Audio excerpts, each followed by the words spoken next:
All right, why don't we get things kicked off? So once again, thank you all for joining us for this webinar. My name is Max Mattern. I'm a senior financial sector specialist at CGAP, and we are here today to discuss some new CGAP research. So we recently released a working paper exploring the role that inclusive financial services can play in supporting the development of carbon markets, and more specifically, ensuring that carbon markets drive impact for people living in emerging markets and developing economies. So this research effort was the result of about a year and a half of interviews with a wide range of global stakeholders in carbon markets in the financial sector, a review of the literature, and a landscaping of emerging innovative models that are incorporating financial services in ways that benefit people living in poverty participating in carbon markets. So just to kick things off, I just want to introduce our speakers. So as I said before, my name is Max Mattern. I work with CGAP here in Washington, D.C.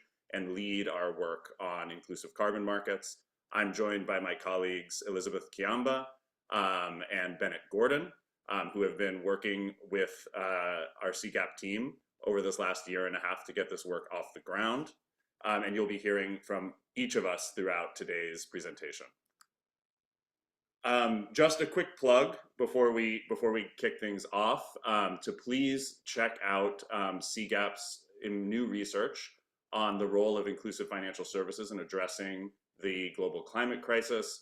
We have a flagship publication that was released earlier this year, 8 Billion Reasons, which details various ways in which financial services can play a role in promoting climate adaptation, resilience, and a just transition.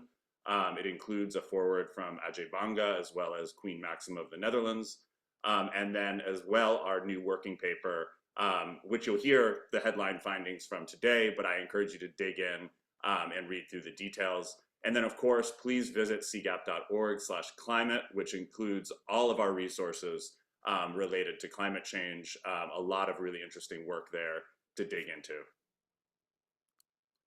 So for those who may be joining us and are not familiar with CGAP, because we have admittedly not been active in the climate space until the last few years, I just wanted to start off by giving a little bit of introduction to our organization. So we're a global partnership of over 30 leading public, private, and philanthropic development and financial institutions and organizations. We're housed within the World Bank Group. Our vision is to realize a responsible and inclusive financial ecosystem that enables a green, resilient, and equitable world for all. And importantly, what I would like to just quickly go over, I won't give you the whole long story of how we arrived here, but CGAP was originally founded as a sort of think tank for the financial inclusion sector back in the 1990s, along with the emergence of microcredit. Over the years, we've gone through several transformations as we've kind of adapted our strategy, evolved with global trends. But what I will say is that around the middle of the last decade, we began to really think about how can financial inclusion do more than just promote account ownership. So account ownership is obviously an important objective, an important goal, but it's a means towards an end, not an end in and of itself. And so starting over the last 10 years, we've really begun to ask the question of financial inclusion for what? What can financial services legitimately do to improve the lives and livelihoods of people living in poverty? And that led us to our most recent strategy, our seventh, which we launched last year. And what we're really looking at is how can responsible and inclusive financial ecosystems enable a green, resilient, and equitable world for all. And that's where our work on climate emerged, and as well as this, this project on carbon finance.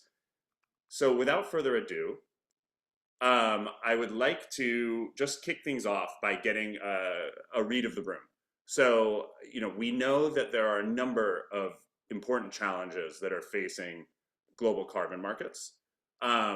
And of course, we have our own focuses ourselves, but I would really love to hear from the room, what do you view as the most pressing challenge facing carbon markets over the next decade? We'll give you about 30 seconds to respond.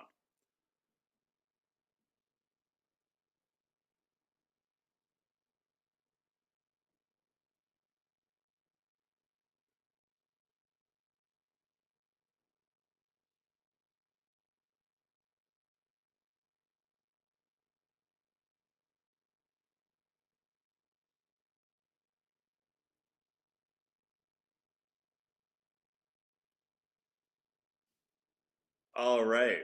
Looks like we have a quorum at this point. I'm actually quite surprised to see the tie between integrity of mitigation outcomes and impact on communities. Now, while we, of course, care about both of these, our focus has largely been on driving community impact. But of course, in the conversations that we have with global stakeholders, in the media and everything that we read, obviously integrity of mitigation outcomes is kind of seen as the key to ensuring the long-term viability of carbon markets. So I was actually very surprised to see a nice split between integrity and impact.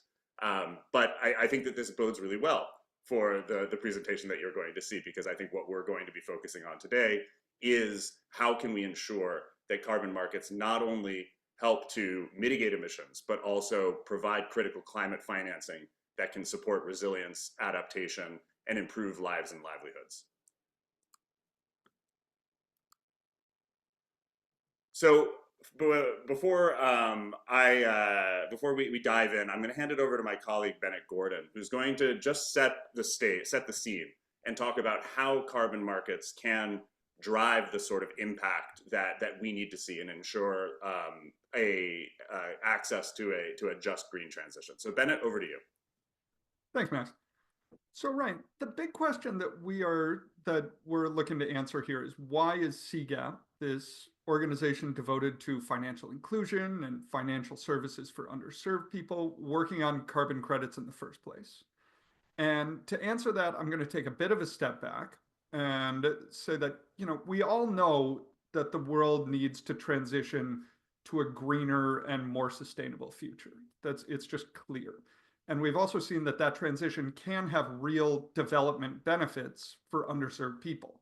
I'm not going to go through all of the SDGs here, but we know that it can create better jobs and gender equity and a lot of other development benefits, which is the reason why CGAP is interested in this topic in the first place. But to get there, large barriers are standing in the way of those benefits. And CGAP has identified three of the most important ones. And the first one is high upfront cost. So even though green technology can save money over time, there's often a big upfront cost. And as an example, you can look at the graph on the right, where the upfront cost of a solar irrigation pump is much higher than that of a diesel pump. But if you look at it over time, over the 20 years of operating cost, the diesel pump, and this is in Bangladesh, is actually much more expensive than the green technology. And so coming up with that initial investment is quite difficult for low-income households who may already be struggling to afford like food or school fees or other basic expenses. And so they can't come up with the upfront cash needed, even if it saves them money over time. And so added to this are the costs of operations for businesses trying to reach those underserved communities. Underserved people are more likely to live in rural areas or areas with poor infrastructure. And a lot of the logistics and operations necessary to reach those people can add big costs for the green technology companies. And so these first 2 points are intertwined, but it's important to understand both sides. So like the solar companies are caught between the high cost to distribute and the low ability of customers to pay. And if you're selling pumps at a price point that can't cover the costs, companies won't invest in the distribution networks, making it difficult to reach low-income people with green technology and just leaving them out of the benefits of this green transition. And then finally, there's the cost of behavior change. So a lot of low-income people have been using traditional cooking or farming practices for generations.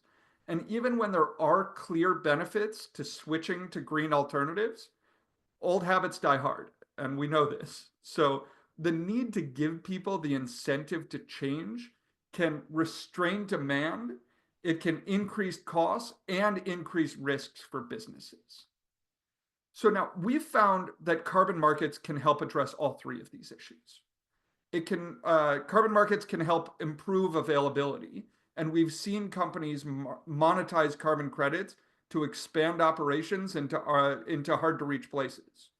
In Rwanda, we've seen the World Bank helping companies access carbon markets to expand access to green technology, to clean cooking technology for rural customers. We've seen carbon markets improve affordability. So in Kenya, Sun Culture is using carbon credits to lower the cost of their solar water pumps and make it more affordable for more people. And it can also incentivize that behavior change I was talking about earlier. So Bumitra, for example, is using carbon revenue and revenue from carbon credits to provide training and technology and extension services to help people adopt regenerative agriculture practices. Now, all that said, the benefits of carbon markets can only be realized if they are inclusive. And by that we mean that carbon credits need to prioritize community participation. They need to provide fair and transparent benefit sharing. They need to prioritize development impacts beyond just carbon removal. So it can't just be about carbon mitigation and removal. It needs to be you need to prioritize development impacts at the same time. And as a cross-cutting issue for all of these, carbon markets should promote gender equity and women's involvement. So women need to have a say in project design and benefit sharing and have equal access to resources. And all of these are just to say that we can't place the burden of this green transition on the people who have contributed to it least and the people who can least afford to pay for that green transition. Now, the bad news is that a lot of carbon market projects aren't currently inclusive. We've looked into a lot of these, we've done a global scan, and a lot of them fail to include low-income people. And we understand this, and we think that this is one of the reasons why there needs to be more of a focus on making carbon markets more inclusive. And so we've looked into this, and we've identified a few reasons why carbon market projects aren't inclusive. And we've looked at a few barriers to inclusivity for these carbon projects. So the first one is the participation of low-income communities. Like, it's hard to create carbon market projects that share benefits with low-income communities. Even with carbon credits and carbon market revenue going to lower the upfront cost, a lot of people still struggle to afford the purchase of green technology or tools and services. And when households are unable to afford these projects, it can discourage investment in distribution networks that reach their communities, leaving them excluded from carbon projects and the benefits that they provide. And we talked about that a bit earlier. So the second issue is transparency. Verifying benefits with local communities can be very difficult and sometimes expensive. And the reality is we just don't have a lot of data from some of these projects on how benefits are being shared. We've looked into this, we've read surveys, and a lot of buyers don't value benefit sharing, in part because of the lack of transparency in data. If we were to have good quality data on how benefits are being shared, we believe that buyers would value it more, and it could benefit both the low-income communities and carbon market. So the next point is an important one, which is the disruption to livelihoods. A lot of projects are asking people to change the way that they live and make money today, but the benefits may only come in the future. So like regenerative agriculture is a great example of this. Farmers may need to pull land out of crop rotation or quit using chemical fertilizers. And this can sometimes create short-term reductions in productivity, but then the benefits can come sometimes years down the line. And the question is, how do you square this? How do you mitigate that disruption and make sure people's lives are better off so that you can improve the sustainability of these regenerative agriculture projects and make people's lives better off? And then finally, there's the lack of development impact, which is, as we mentioned earlier, mitigations has real benefits, and it's clearly very important for people.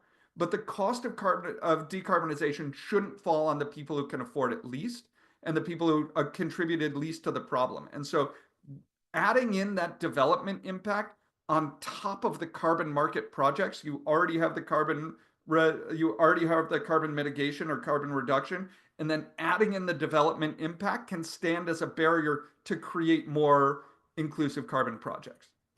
And then cross-cutting all of these issues are the women is the fact that women face particular barriers to participation and benefiting from carbon market projects. So there's an upcoming CGAP webinar in February on gender barriers, but like we've done a lot of research on this, and it's a big focus of our work. Unfortunately, what we've found, and I'm going to dig into this just a little bit, is that there's very little research on this. But like, there just isn't enough research on the particular barriers that women face in carbon markets. But what we know is that women lack access to resources like land and capital. As a very clear example, how are you going to benefit from a regenerative agriculture carbon project if you don't own the land on which you farm, and if you can't afford to invest in green technology? It becomes much more difficult, and women face those issues more than other people, more than men. And it's also difficult for women to be employed in carbon projects, especially at a high level. So women have an undue burden of the unpaid labor in households. They're more exposed to gender violence and a lot of these other issues, which means it's more difficult for them to get employed in carbon projects, making it more difficult for them to participate and benefit. And finally, gendered social norms exclude women from project governance and benefit sharing arrangements in ways that unduly hurt women. So a lot of carbon projects fail to incorporate like explicit gender equity goals, activities, or indicators, and a lot of them don't conduct the proper gender analyses to inform project design. And all of this limits how women can access and control carbon market benefits. So now I'm going to turn this over to my colleague Elizabeth to talk about how companies are overcoming these barriers and making carbon markets and carbon market projects that actually are inclusive. Thanks, Bennett, for taking us through the barriers. And in this section, we will discuss the 5 use cases we see for financial services within carbon markets and how they enhance inclusive carbon projects. We will also explore case studies from our research that demonstrate the application of the financial services in carbon projects. So CGAP's research has identified 5 opportunities for financial services to make carbon projects more inclusive of and impactful for low-income communities. And as my colleague Bennett indicated, low-income households face barriers to participating in carbon projects. We see that credits and savings products can help address that barrier by helping to spread the cost of adopting green technologies and practices over time. The second use case or second opportunity we see is the use of digital payments to address the barrier around the lack of transparency in benefits sharing. So digital payments such as mobile money provide digital records of every transaction, thereby enhancing the transparency of benefits sharing. Digital payments also work for the project developer by reducing the costs and risks associated with physical cash distribution. So overall, digital payments are enabling more inclusive benefit sharing models and providing transparent information on the amount of carbon revenues the project participants receive, as we will see in one of our case studies. The third opportunity is around livelihood disruptions, and Bennett explained what we see as livelihood disruptions within carbon markets, and these sort of lead to reduced yields in the short term if we're talking about regenerative agriculture. And our research shows that financial services can actually help participants adapt and diversify their livelihoods, helping them to transition away from unsustainable practices, while also protecting and even at times improving their incomes. And the fourth opportunity is around addressing the gender barriers that were noted earlier. So women-centric financial services can equip women to participate in carbon projects and take advantage of benefits shared to improve their lives and livelihoods. The fifth opportunity is more broadly around financial inclusion, and we see that financial inclusion can enhance development impact. As Bennett mentioned, it is important that carbon projects deliver on mitigation outcomes, but at the same time, participants should actually be able to benefit from development impact beyond mitigation. Within carbon projects, that development impact is known as core benefits and is normally aligned to the SDGs. And we will explore how this is possible we will explore how financial inclusion can enhance this in one of our case studies.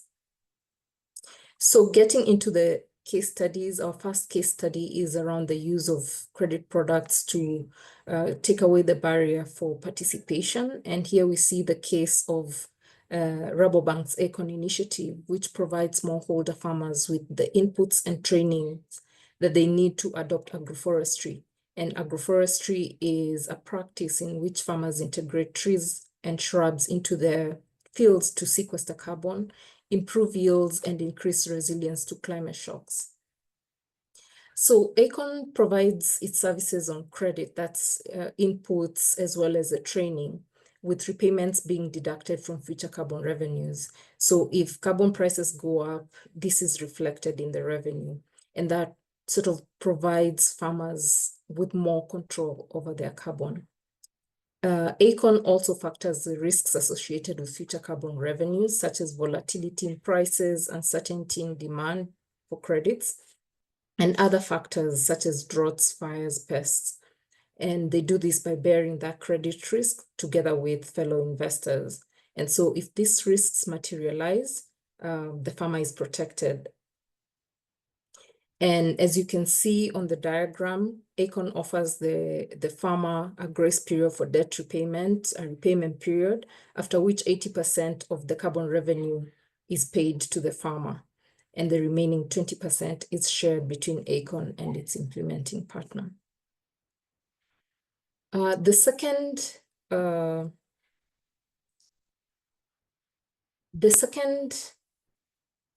case study we see is around digital payments. And here we see the case of ATEC, which is a cookstove company that's piloting in Bangladesh and Cambodia, and is leveraging digital payments to make benefits sharing fairer and more transparent. So what ATEC does is deploy a cook-to-earn model where its stoves are equipped with Internet of Things devices, IoT devices, that can measure cookstove usage in real time. The data generated by the cookstove is used to measure the quantity of emissions avoided whenever their customers opt to use the stove. Whenever their customers opt to use the stove instead of fossil fuels or biomass, these avoided emissions are used to issue carbon credits. The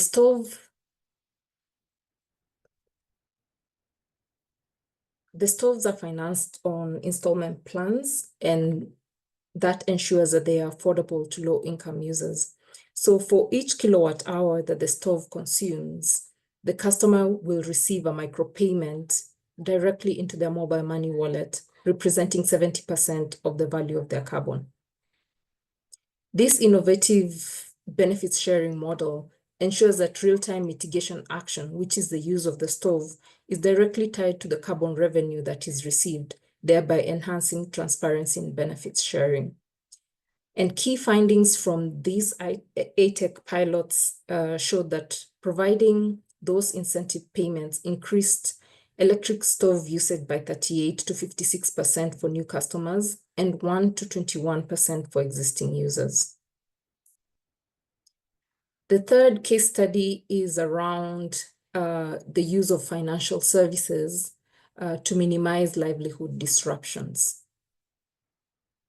And here we see the case of VI Agroforestry, which is an implementing partner of the Kenya Agricultural Carbon Project. And VI Agroforestry uses VSLAs to increase participants' stickiness in carbon markets, making them stay and continue with the sustainable farm practices, and to mitigate livelihood disruptions. So VSLAs are self-managed groups of people who meet regularly to save money in a safe place, as well as access small loans and at times obtain emergency insurance. The farmers participating in VI agroforestry carbon projects used low interest rate loans from VSLAs to facilitate farm enterprises and other livelihood improvement activities. A study on VI agroforestry carbon project showed that participating farmers, those who were organized into the VSLAs, one, remained in the project, they saved more often, and had significantly higher levels of food sufficiency. And finally, they spend more of their incomes on their children's education. So overall, this case study is a demonstration that financial services are not only valuable to project participants, but also to project developers, because as participants continue to experience the positive impacts in their lives and livelihoods, they stay in the project and contribute to the permanence of mitigation outcomes. Our fourth case study is around women-centric financial services. And here we see the case of Self-Employed Women's Association, SEWA, which is a non-bank FSP in India that provides women with interest-free loans that enable them to participate in and control the benefits of carbon projects. So SEWA facilitates loans to women working as salt farmers in the region of Gujarat to purchase solar water pumps that replace traditional diesel pumps that are used to pump brine into salt pans. The solar water pumps are not only cheaper to operate, but also lead to emissions avoidance, which is used to issue and sell carbon credits. This project generates revenues of about 40,000 euros a year, of which 90% is shared amongst the 1,200 pump users. Again, SEWA works with Systema Bio to offer financing for carbon subsidized biodigesters. So the carbon revenues is used to subsidize the price of the biodigester, bringing the cost down from 35,000 to 5,000 rupees. Additionally, to deal with the gender barriers, so when SEWA actually receives an application for a pump or biodigester loan, it encourages the household to add the woman as a legal owner or lessor of the family's home or land, providing women with joint ownership. So this really addresses the gendered social norms, thereby unlocking further economic opportunities. And the third, the final case study around enhancing development impact is, how financial inclusion does this. And for many years, the impact of financial inclusion has been measured not just in terms of account ownership, but also how it contributes to the SDGs. And this is very similar to the call to deliver development impact beyond mitigation and in alignment with the SDGs, the core benefits aspect we talked about earlier within carbon projects. The inclusive finance community has actually, created impact measurement and management frameworks and initiatives that could be quite relevant to measuring core benefits in carbon projects. So this community includes impact investors, and FSPs. And so there's an opportunity there. So for instance, we see that FSPs can help maximize project core benefits, especially around SDG 5 on gender equality, through the provision of tailored high-impact financial services.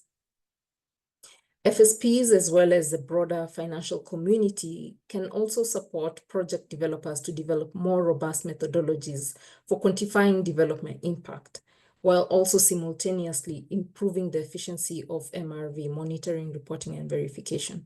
And thereby, by integrating these knowledge, skills, and tools developed by the financial inclusion community, carbon projects can increase the integrity of data and improve the lives of participants at the same time.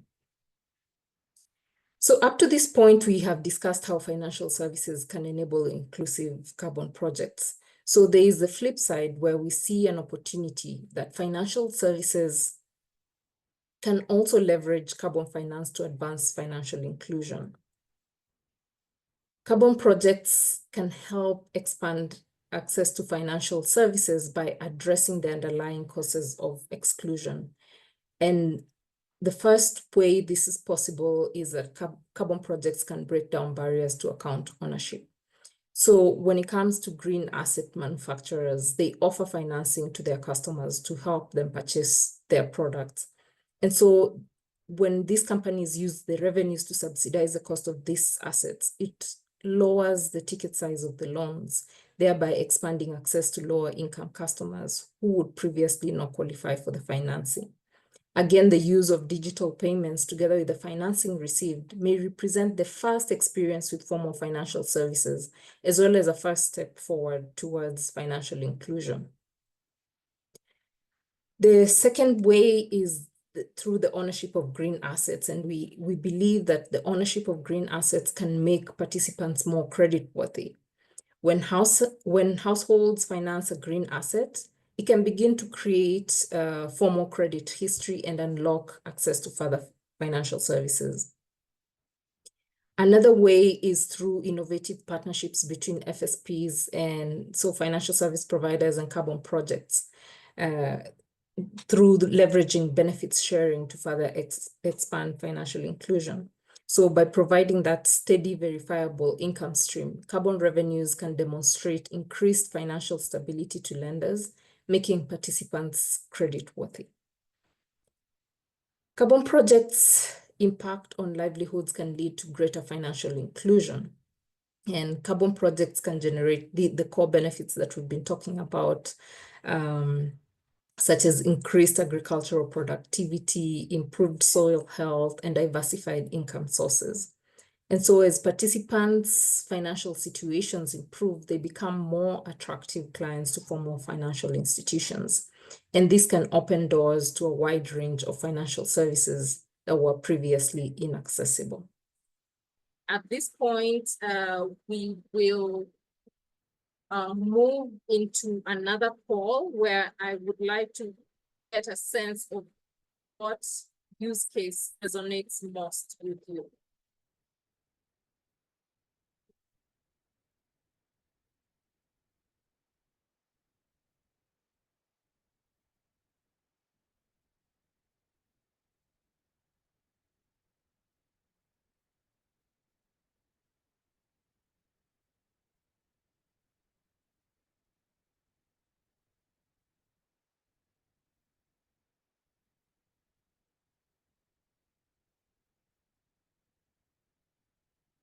Hey, this looks very interesting. Oh, of course, the financial inclusion, will want to deploy financial inclusion into projects to maximize development impact. So this is still in alignment with the initial call that we took at the beginning, but it all seems there's an even distribution for interest in other use cases.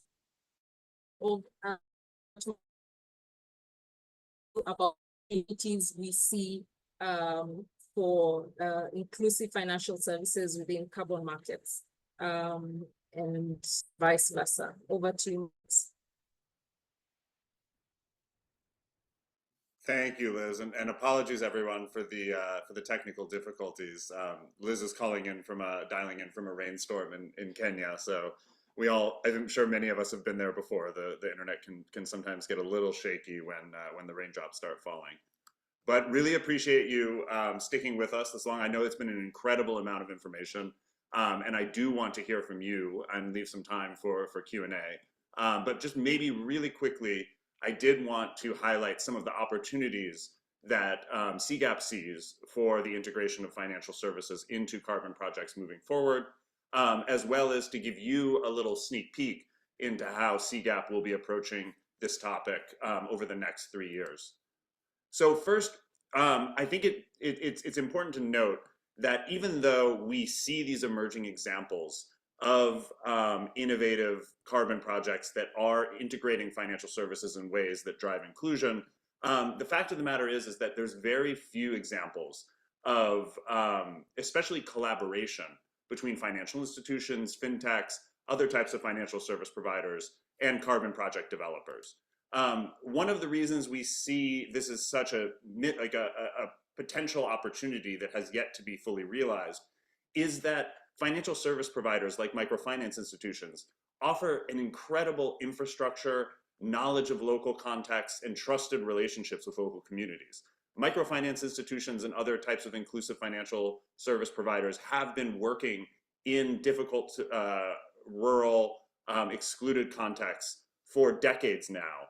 And they've developed a trust with the people with whom they work. And so for carbon project developers looking to expand into new communities, these financial service providers can offer important partnerships that can support more inclusive project development.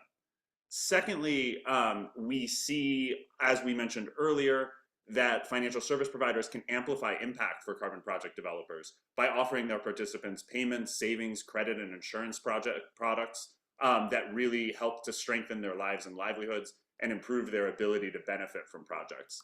And third, as my colleague Liz just mentioned, we see an opportunity to support better measurement and monetization of co-benefits. So not only supporting the actual co-benefits, the realization of the co-benefits themselves, but also providing new tools to project developers adapted from the financial sector to really improve the transparency, quality of impact data, and hopefully to lead to greater monetization of development impact when it comes to selling these credits.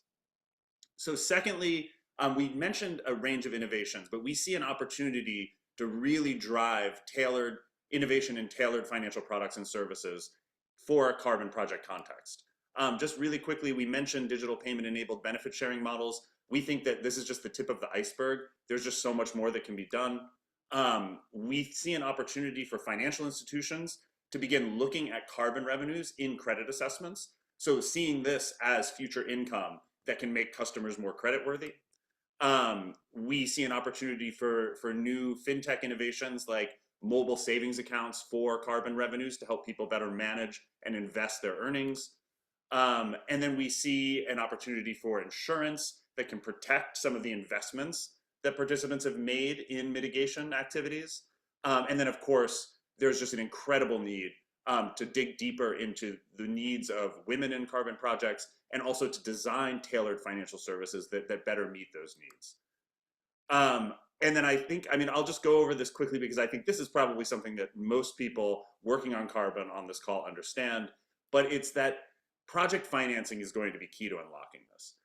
This is a challenge for project developers across the board, but what we've seen as we've talked to innovative projects that are experimenting with financial services is that project financing is just a major constraint. So what these projects need are donors to help support financing for pilots, to kind of prove concepts and help to prepare them for scale, grant windows to actually get these things off the ground, concessional finance, such as debt or recoverable grants, de-risking commercial financing. So one thing we've heard from commercial banks that are interested in financing these types of projects is that DFIs need to play a role in de-risking their investments. And then of course, providing that sort of broker role of connecting buyers and developers, especially for these small projects that may not be able to access large multinational buyers that can really drive kind of change in the types of projects that are achieving scale. Just very quickly, across these three opportunities, CGAP has plans to work over the coming years, and we really welcome you to reach out and find ways to work with us. We would love to find ways that we can support your efforts and your thinking.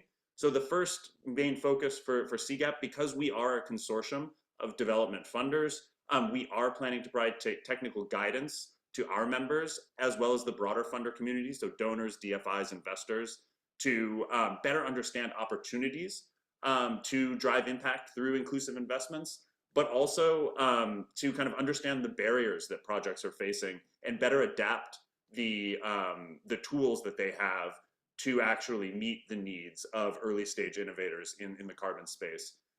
Secondly, as I mentioned earlier, there's a need for greater innovation in financial services tailored to carbon projects. So we're planning to support early stage pilots, experimentation, specifically with a focus on women-centric financial services to help kind of prove out some of these concepts and hopefully crowd in support to help them scale. And then finally, we are currently working with carbon standards to try to integrate financial inclusion impact pathways into co-benefits measurement methodologies, with the idea that eventually this the kind of use of financial services in carbon projects can lead to a price premium through increased demand for co-benefits, high quality co-benefits, that is. So before we open it up, just one final poll for you all to bear with. And we would really like to get a sense from you of these three areas where CGAP is planning to focus. What do you see as most relevant to your work? And where do you see an opportunity for CGAP to support you?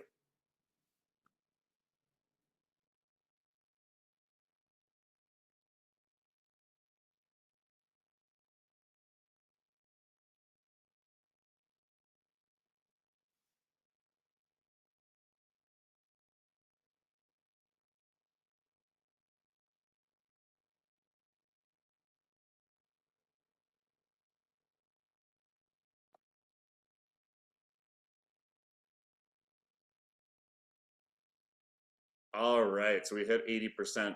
Really, really interesting responses.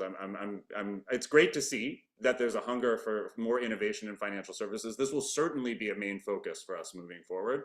But also seeing that there's some interest in our approach to co-benefits. And so please, I encourage you, we'll share out these decks, which have our contact details. Please do reach out. We would love to discuss these ideas more with you, and also explore potential opportunities for partnerships and collaboration. So with that, I would love to move ahead with the discussion. I did see that there was one question in the chat.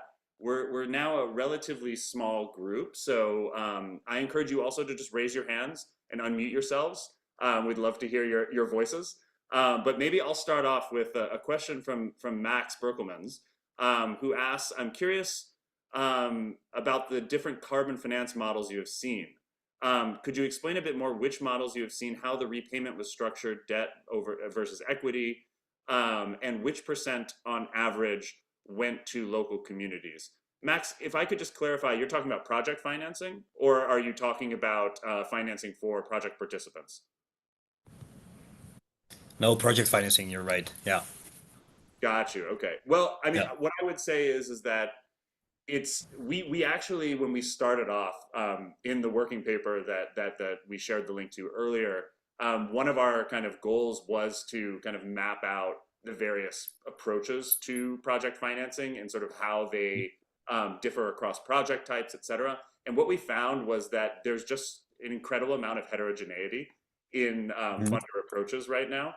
So it really depends. So we can go all the way from kind of pure grant capital, right, more soft capital, and this is typically for projects that are sort of earlier stage, maybe just testing, proving their models. And again, you know, that's probably more donors that are involved in that, but very few are doing this. But we did see some examples. The other thing that we've seen, you know, we talked with one of the largest commercial banks in Sub-Saharan Africa about some of their investments, and for them, they were willing to do purely commercial debt, but what they needed was a DFI to step in with a first loss guarantee. So they would only engage, right, if they had some sort of first loss guarantee facility from a DFI partner. Typically, what we've seen is that it's mostly debt, right? Well, I guess that there are some maybe limited examples of equity, but it's very rare. I mean, even when you're thinking about some of the DFIs, we've only seen a handful of examples of DFIs engaging in this. So, you know, you obviously are well familiar with the FMO blended finance facility that Acorn is using. We see BII just had their first carbon transaction with Sun Culture, where there was a pairing of debt and grant capital. So Shell Foundation provided some grant capital, and then BII came in with debt.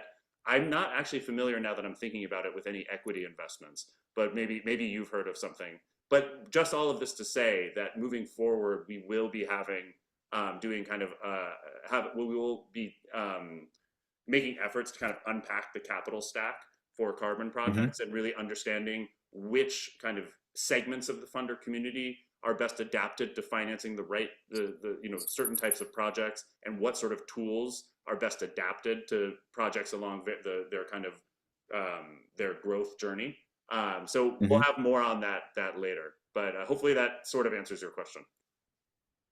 Definitely. Cool. Yeah, I'll also send you an email to plan something to discuss. Will be interesting.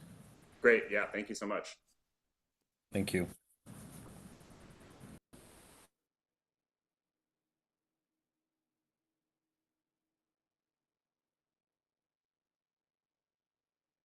Sorry, just trying to I catch up think, with that. yeah, there's a question on the chat around calling for higher prices for end buyers to avoid the race to the bottom. And Nira is talking about the fact that the credit price will not cover impact as well. So you can, but that's, I believe this is a comment, but part of our research has actually showed that, carbon credits that have core benefits in them, or the development impact in them, tend to fetch a price premium, and especially those ones that are aligned with SDG 5 on gender equality.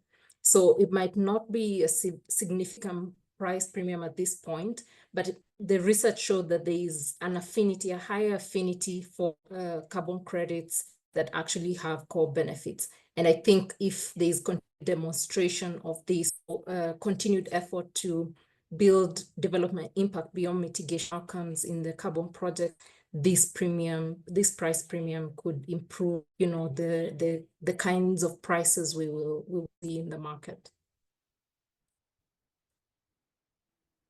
Thanks, Liz. We have another question. We have a couple more. One from Patrick McAllister, who asked about the barriers, opportunities we mentioned. Where are the low-hanging fruit versus the heavy lifts? That's TBD. I would admit, as we dig into this further, we'll kind of start to understand sort of what is sort of the lowest hanging fruit and the easiest short-term wins versus things that are kind of harder over the long term. I would say that generally what I would see as some of the low-hanging fruit would be digital payments for benefit sharing. This is something CGAP and others have been working on for like over a decade now.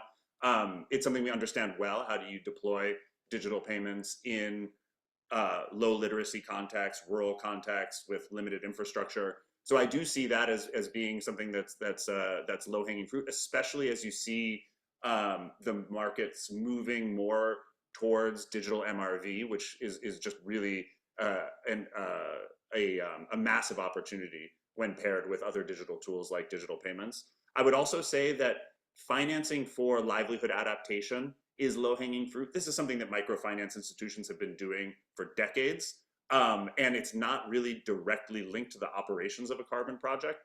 So I think partnerships with MFIs that already have this capacity, you're not having to build it in-house. I do think that that's low-hanging fruit. And just generally, I think that these partnerships between financial institutions and carbon projects are low-hanging fruit. Of course, there are some challenges, and we detail some of them in the working paper.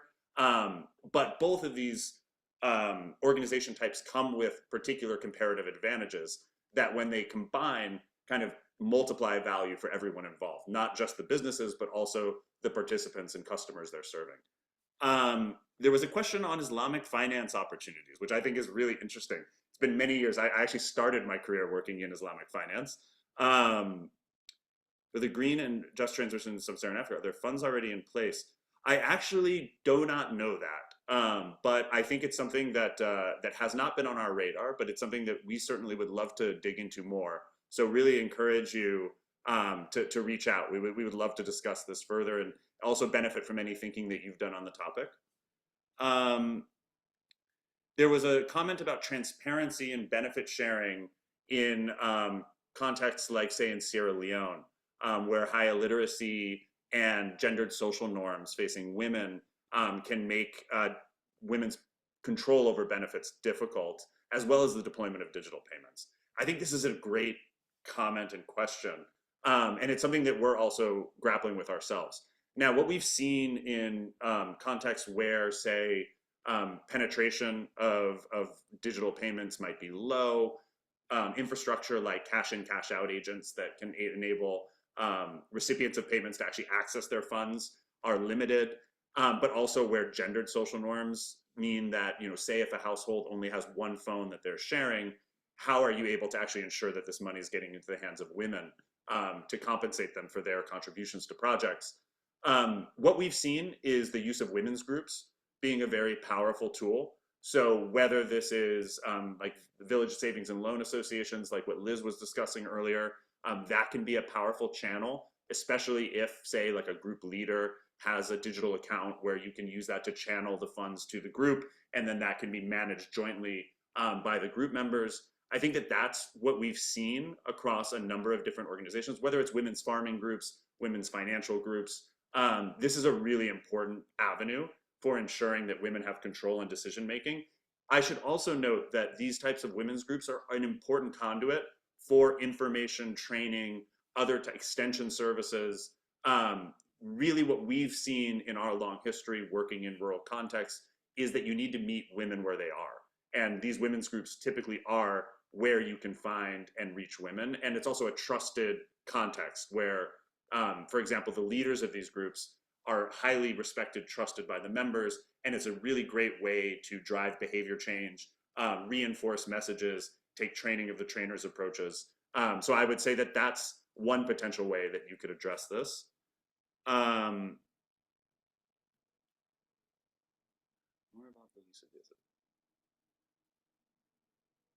Liz, do you want to take the question on VSLAs and increasing participant stickiness? I can also chime in too, but maybe you could jump in. Yeah, and I thought you'd actually sort of captured it in your previous comments. But yes, with this self-managed groups, it creates a sense of ownership within the project, within the group, and then also within the project. And when there are, those light or small interest-free loans that these participants can access, it helps them engage in other additional activities that improve their livelihoods and take away the livelihood disruption happen as a result of the carbon project. And so, as Mark said, it could be the conduit through which digital financial services are embedded into a project, but at the same time, give the sense of ownership and also guarantee project developers the stickiness or continued participation in the carbon project. And I'm happy to talk more with you about this, Bokari Mara. Yeah, and just maybe to chime in on that, I mean, I think one of the things that we see, as Liz mentioned, is that, and Bennett mentioned this earlier, is that when you're dealing with kind of these changes to your livelihood, so in agroforestry, you're using some of your plot to plant trees, which means taking land out of rotation. If you're, doing no-till or reducing the use of chemical fertilizers, that can decrease yields in the short term. Meanwhile, these carbon revenues, right, the sale of the credits is only going to come down the line. So providing a mechanism where farmers can, or sort of any carbon project participant can actually begin to invest and manage their own money to, say, diversify their livelihoods, adapt into other activities like raising chickens or sort of small vegetable gardens, anything that can produce income in the short term, means that they're less likely to go back to the practices that they were using before and therefore drop out of the project.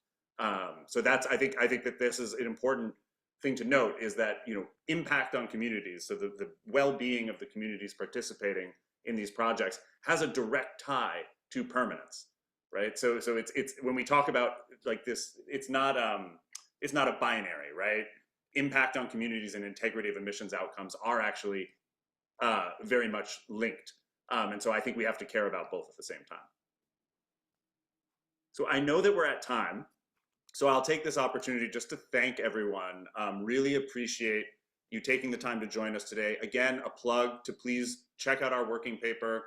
Go to cgap.org/climate to explore the various pieces of work that our brilliant colleagues have been doing on this topic. And we encourage you to please stay in touch and reach out. We would love to discuss ways that we can support your work or learn from your vast experience. So thank you again, and we look forward to seeing you at future webinars. Cheers.